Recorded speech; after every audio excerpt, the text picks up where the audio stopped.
जावई बापूने आम्हाला काय पत्ताच लागू दिला नाही, सगळंच एकट्याने करून टाकले. म्हणून हे थोडंसं ठेवा, येतनं दवाखान्यासाठी काहीतरी घ्या आणि कमी लागलं तर हक्काने सांगायचं बरं का. हा हा हा हा. डॅडी माफ करा, पण मी हे नाही घेऊ शकत. मला ना तुमचे आशीर्वादच पुरेसे आहेत, ह्याची खरंच काहीच गरज नाहीये. असं म्हणू नका. बापाची नाही, एका माणसाची आतून होणारी मदतीची तळमळ समजून ठेवा. अहो ही काय साधी सुधी खोली आहे का? लय पुण्याची जागा ही. इथं गावचे लोक येणार, त्यांची व्याधी तुम्हाला सांगणार, तुम्ही त्यांच्यावर उपचार करणार, त्यांना व्याधीपासून मोकळं करणार आणि मग ते लोक तुम्हाला भरभरून आशीर्वाद देणार. आणि त्या आशीर्वादानं तुम्ही तुमचे संसार, तुमची मुलं बाळ मोठे होणार.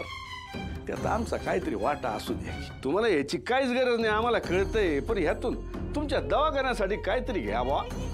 नाही जावई बापूंनी सगळे एकदम एक नंबर भारी करून ठेवलेले, त्या मानाने हे काहीच नाही, पण हा खारीचा वाटा समजा. त्या निमित्तानं आमच्या हातून लोकांची सेवा झाली असं आम्ही समजू. नाहीतर असं समजा का आता तुमची आई जिवंत येत, त्या तुम्हाला हे पैसे देत आहेत. फरक इतकाच आहे का त्यांच्या वतीनं आम्ही देतोय. काय म्हणू नका, आमचं मन मोडू नका.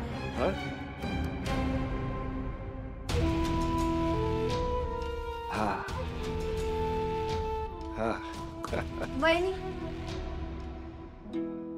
हा पेन नानानं दिलाय, लय प्रेमानं दिलाय.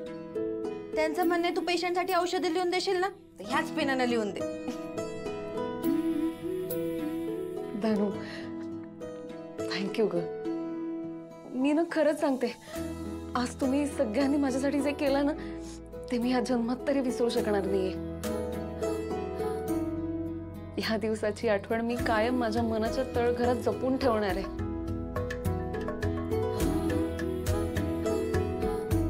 आणि हे सगळं फक्त सूर्यामुळे शक्य झालंय.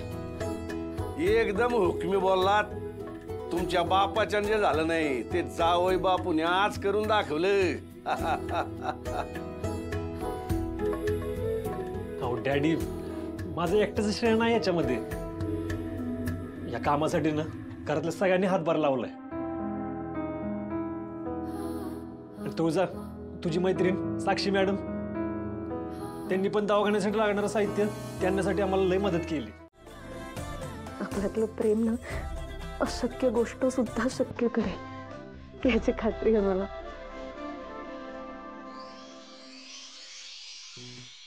तुझा या आयुष्याचा प्रवास शेवटपर्यंत तुझ्यासोबत करायचा आहे मला.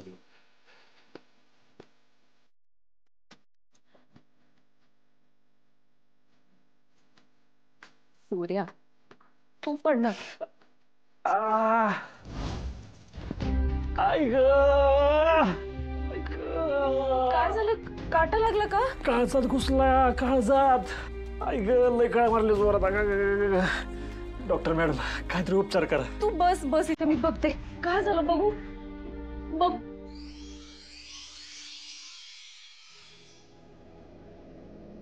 लय काळ मारते. काय वेडेपणा आहे हा, घाबरले ना मी. प्रेमात माणूस गेलाच होतो मॅडम. आणि डॉक्टर मॅडम जेव्हा कवर जवळ येतं ना, तेव्हा तुमच्या पेशंटच्या काळजात सुखाची कळ मारत. तुम्ही गाव जेवढं फोनवर करता ना. हो का, आता बसा कळवळ. हो मॅडम, पेशंटला असं सोडून जाणं शोभतं का तुम्हाला डॉक्टर मॅडम? आता तर दवाखाना चालू झालाय तुमचं.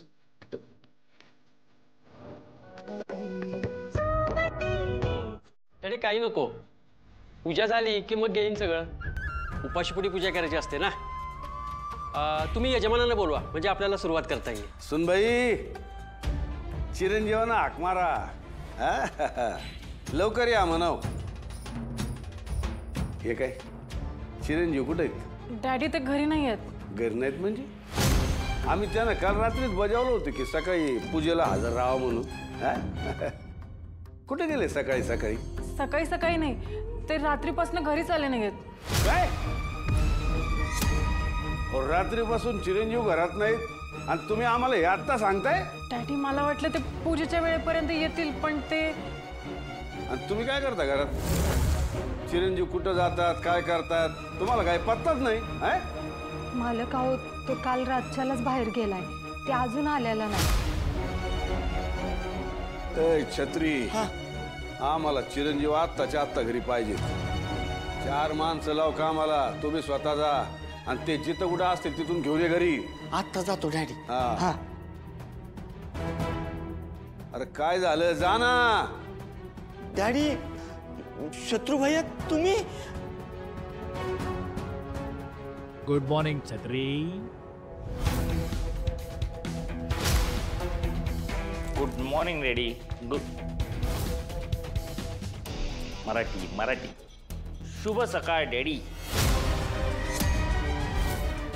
शुभ सकाळ आमच्या घरच्यांना.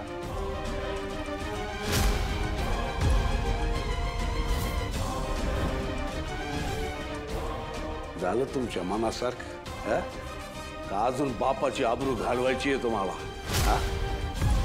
ओ फादर, अहो तुम्ही तुमची आबरू आमच्या हातात देताच कशाला? एक तर पहिल्यांदा ना सगळंच तुमच्या मनासारखं होईल यो हट्ट सोडा. आणि जर तुम्हाला यापेक्षा ठेवायचीच असेल तर निदान माझ्याकडनं तरी ती ठेवू नका. थोबाड बंद.